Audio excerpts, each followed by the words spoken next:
What matters now is that I am still not the strongest, I need to grow, and I know what I should do for that. Harvest Festival.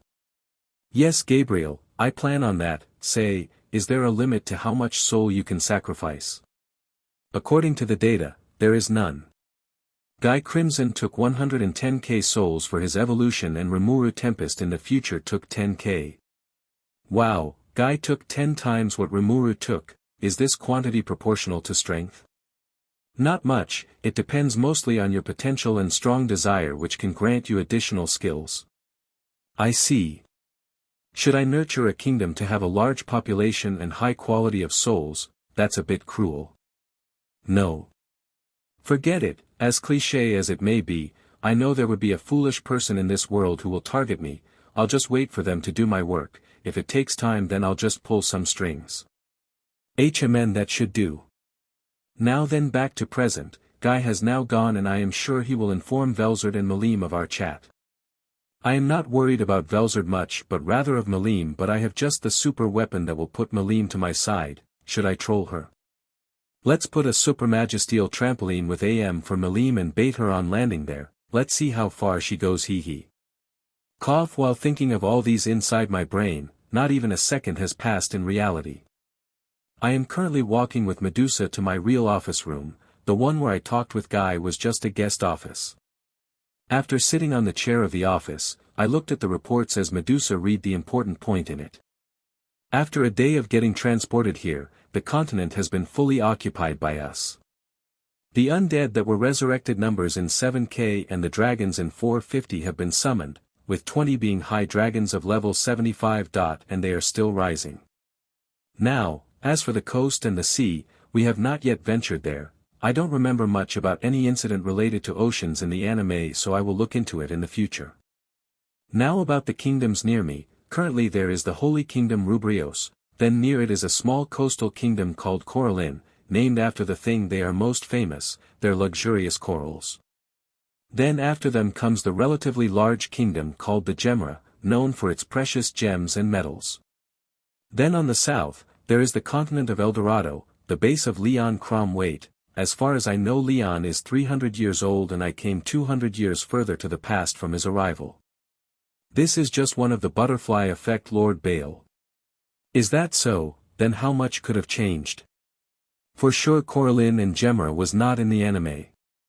I must be more cautious about this, although I know about what will happen in the future but I don't know what will happen now. Sigh, my brain hurts, although it shouldn't. Underscore underscore underscore underscore underscore underscore underscore underscore underscore underscore underscore underscore underscore underscore underscore underscore underscore underscore underscore underscore. Guy POV. After getting escorted by the beautiful maid named May outside the castle, I returned back to the ice continent. Reaching there I saw Rain and Misery waiting for me. Rank's Misery, welcome back Gaisama. Guy, thanks, now where is Velzard? Rain, she is with Melimsama, Gaisama. Guy, alright. Walking inside I went where I could sense the aura of Velzard and Malim. Reaching them I could see Malim was complaining about the bad food her subordinates force her to eat to Velzard. Maybe I should tell her about the food at Bale's castle. By the quality of the tea it was god tier. Malim, oh. Hey Guy. Did you meet with the person whose aura we felt? Guy, yeah I just came back from there. Velzard, how were they? Guy, except the true dragons and us, no one can stop them from doing anything. Velzard, they are that strong.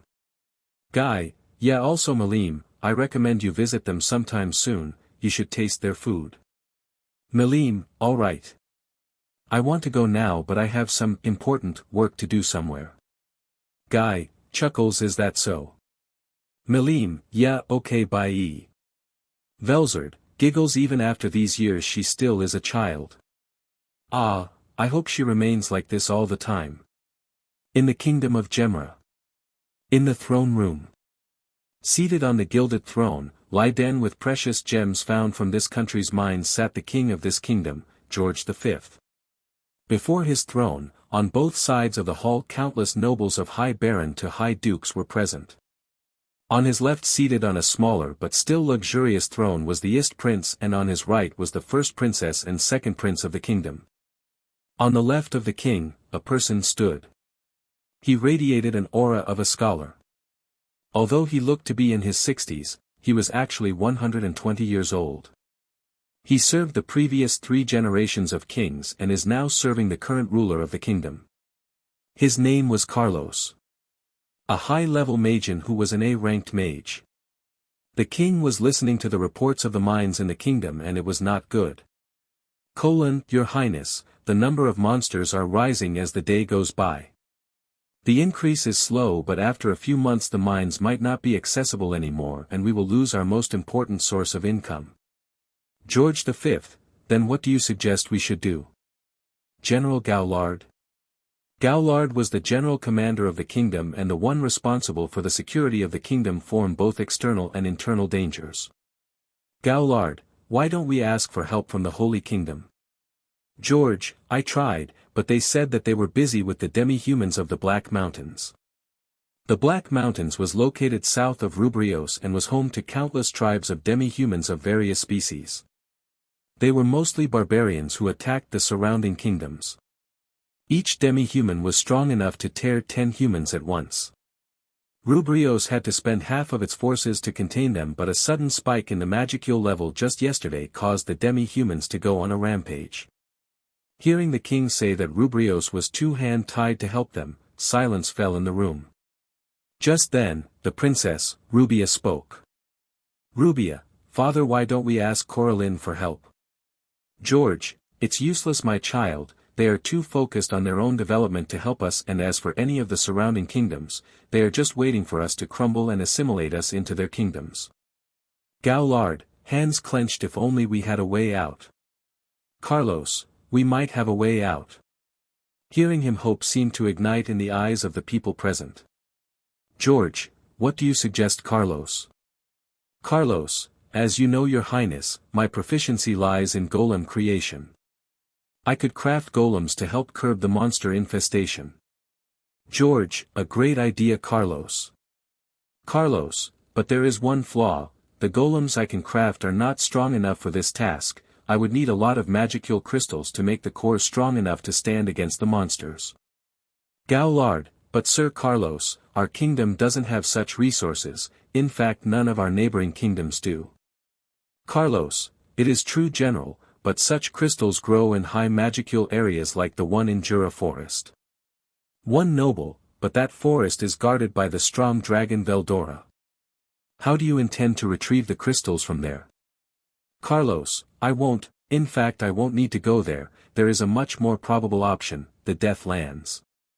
Countless Oz and realization. To the knowledge of the people present, the Deathlands was the place where the 2 demon lords fought. Their magicules infected the lands, thus creating a high magicule area. It was a perfect area for the growth of high-quality magicule crystals. George, then prepare to go there to retrieve the crystals. General Gaulard, help Carlos in any way he needs for this expedition. Gaulard, understood, Your Majesty. George, our kingdom can hopefully be saved now. No, it will be.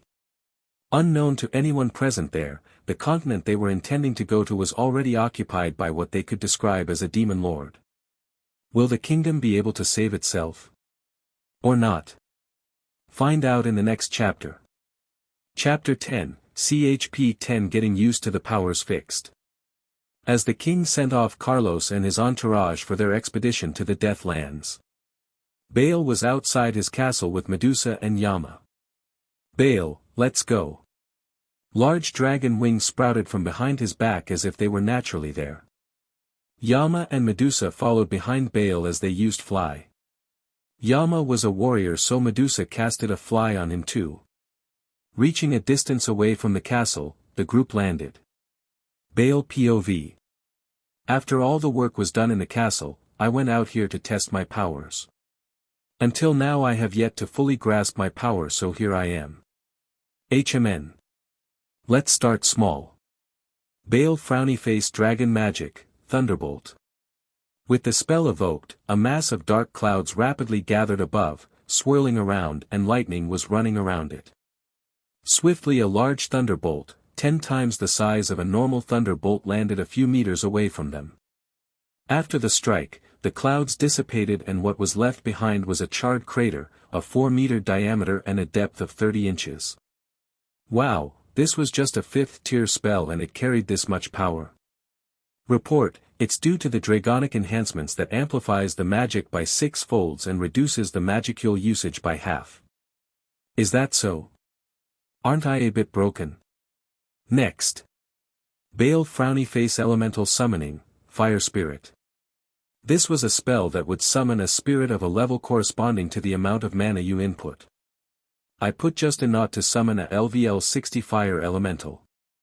Bale, Yama, go fight it. First use a physical attack. Yama, as you wish, Lord Bale. As Yama said that, he immediately sprinted towards the elemental as if he teleported and swung his long sword at the summon. His attack dealt minimum damage as expected. Elemental are immune to such physical attacks and thus require more abstract attacks like what Yama is preparing for now. He gathered his aura to his sword until a reddish glow formed on the sword, then he again attacked the elemental. This time now dealing great amount of damage. For melee attackers like him, their most basic offense technique is to mold their aura to use against their opponents. Some could use it to buff themselves and their allies. As Yama went for another strike, I ordered the elemental to counter-attack. The elemental formed a huge fire sword above it that it threw towards Yama. Yama effortlessly cleaved the construct in half and continuing the momentum dealt a killing blow to the summon. As expected of a level 90, LVL 60 was just as easy as walking. Now for the next summon. Bale, Holy Summon, Archangel. This spell can summon a level 70 Archangel. You could further define its classification of mage or swords, but I decided to leave that to luck for now. Evoking the spell, a large magic circle formed before me with countless unknown letters circling around. A dazzling beam of light glowed for a moment, then it faded away. What left behind was the Archangel. I guess that's enough summoning for now. This was just for a LVL 70 summon. I could still go for LVL 90s, but if only this much LVL caused such commotion, I worry how much a LVL 90 would cause. I don't want to gather the attention of the people more that I already have. Anyways, I further tested my magic with Medusa. Gabriel, show my skills and what they do. Understood. Skills. Intrinsic skills. Dragon Aura allows you to exude the aura of a dragon monarch. All dragons below you will be subservient to you, including the dragon variants. Dragon Skin allows you to possess a skin so hard and thick that even a nuclear level blast would deal no damage to it. Dragon Magic, a tier of magic above normal magic. It amplifies the magic casted by the user. Dragon Body, you possess the body of a dragon and all its benefits. Etc. Extra skills. Magic Sense allows you to sense anything for a radius of 20 kilometers. With the combination of dragon magic it can further sense 15 kilometers more. Gravity Magic, a form of magic that allows you to manipulate gravity, mass of an object and trajectories. Magic Boost, used for a short period of time, boosts your mana output 10 times, can be used on allies. Summoning Magic allows you to summon beings from a different plane. It also can work as a teleportation magic, and can summon the desired target to the user. Command of the Dragon, a speech magic that works on any race lower than the dragon. It compels the target to follow the user's every command, can be broken if their willpower is strong enough. Etc. Unique skills. Akashic Records, a unique skill derived from the world item Throne of the Dragon and its abilities. It has the following subskills. Thought Acceleration, accelerates the thought process of the host form the real world by the ratio of 10,000 to 1. Parallel Thoughts, allows the host to think of multiple different thoughts at the same time without any issues. Scan and Analysis, allows the skill to scan and analyze the opponent's power or of an object. It is unapplicable if the target has ultimate skills. Copy and Paste, it can copy and save the information of an object, Skill of its rank is lower than the unique skill and can create the item or skill from the copied information. It works along with the scan and analysis, and cannot be used on a target who possess ultimate skills. Administrator, derived from the ability of the throne to control every function of the castle. It allows the user to partially control reality. Authority of Dragon, Behemoth, this unique skill allows the user to control a celestial object. This skill was obtained by the wish of the user to dominate a planet while being transported to this world. This skill also allows the user to bind its life force with a celestial body. This skill is only a one-time use. Once the user binds its soul to a body, it cannot be reversed. It also enables the host the power to manipulate spiritual energies and souls. Ignoring the OP-ness of Gabriel. HMHM. Behemoth is what I am most interested in. This allows me to manipulate souls and spiritual energies, one of the most abstract and mysterious powers on the world. Along with this is the one-time use of having the use of making one Horcrux.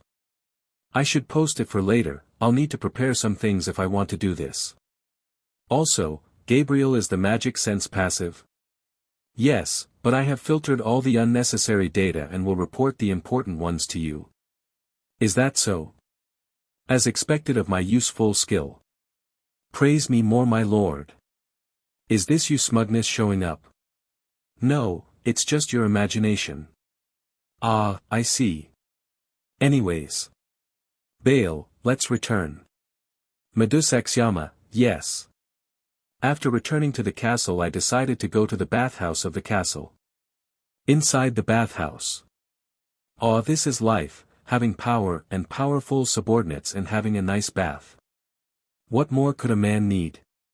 A/N waifus. Silence. That's for the future me to decide.